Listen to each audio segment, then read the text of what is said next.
Bonjour. Les établissements recevant du public peuvent être confrontés à des incidents majeurs, qu'ils soient d'origine naturelle, technologique, sécuritaire.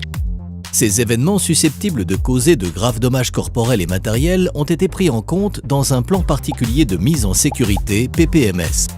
L'objectif de ce PPMS est d'organiser la mise en sécurité de toutes les personnes présentes dans l'établissement en cas de situation de crise.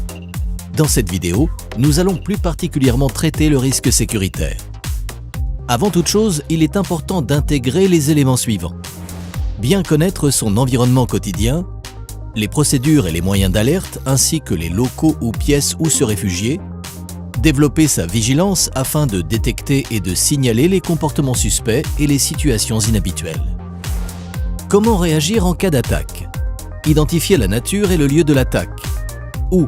La localisation interne ou externe. Quoi? La nature de l'attaque. Qui? L'estimation du nombre d'assaillants. Dans tous les cas, il est essentiel de déterminer les réactions appropriées. Que faire? Déclencher le système d'alerte spécifique et la procédure de sécurité convenue. Informer les personnes présentes sur le site. Adapter votre réaction à la situation. Se protéger soi-même, protéger les autres, alerter les forces de l'ordre. En cas d'attaque, que faire? Lorsqu'il existe une situation réelle d'attentat ou intrusion, la difficulté est de pouvoir juger si l'on va pouvoir s'échapper, se protéger ou se confiner. Condition 1. Vous avez identifié la localisation exacte du danger. Condition 2. Vous pouvez vous échapper sans risque avec vos patients et ou vos résidents vers un lieu sécurisé, rapidement et silencieusement. Dans tous les cas, restez calme. Laissez toutes les affaires sur place. Dans la mesure du possible, se déplacer à couvert. Réduire votre silhouette. Prendre la sortie la moins exposée et la plus proche. Utilisez un itinéraire connu. Si possible, aidez les autres personnes à s'échapper. Alertez les autres personnes autour de vous. Dissuadez toute personne de pénétrer dans la zone de danger. Si vous ne pouvez pas vous échapper, protégez-vous derrière un obstacle solide, un mur, un pilier, un véhicule. Pour toute personne ne pouvant s'échapper, se diriger vers la pièce la plus proche ou, si possible, la pièce de confinement prédéfinie. Cas numéro 1. Si les patients ou résidents peuvent se déplacer, mettez-vous à l'abri dans un lieu sûr. Cas numéro 2. Si vous avez affaire à des patients ou à des résidents ne pouvant pas se déplacer, et si c'est possible, enfermez-les ou cachez-les. Dans tous les cas, fermez les unités. Se barricader au moyen du mobilier et des outils identifiés auparavant. Éteindre les lumières. S'éloigner des cloisons, portes et fenêtres. S'allonger au sol derrière plusieurs obstacles solides. Faire respecter le silence absolu, portable en mode silence, sans vibreur. Rester proche des personnes fragiles émotionnellement et les rassurer. Attendre l'intervention des forces de sécurité. Qu'est-ce que la pièce de confinement prédéfinie? C'est une pièce prédéfinie dans le plan de sécurité de l'établissement. Dans l'idéal, il est préférable d'en identifier une ou plusieurs par zone et par étage.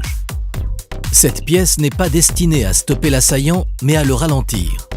L'identification de pièces de confinement et leur matériel associé doivent être réalisées par un expert conseil dans le domaine de la sûreté. Une fois que vous êtes caché et que vous pensez être en sécurité, il faut alerter les secours. Ne pas paniquer, parler clairement. Donner son nom et le lieu exact de l'attaque. Donner le type d'incident, le nombre des assaillants, le type d'armes utilisées, leur tenue vestimentaire. Le nombre de victimes estimées. Donnez votre position dans l'établissement. Restez enfermé jusqu'à l'arrivée des forces de l'ordre.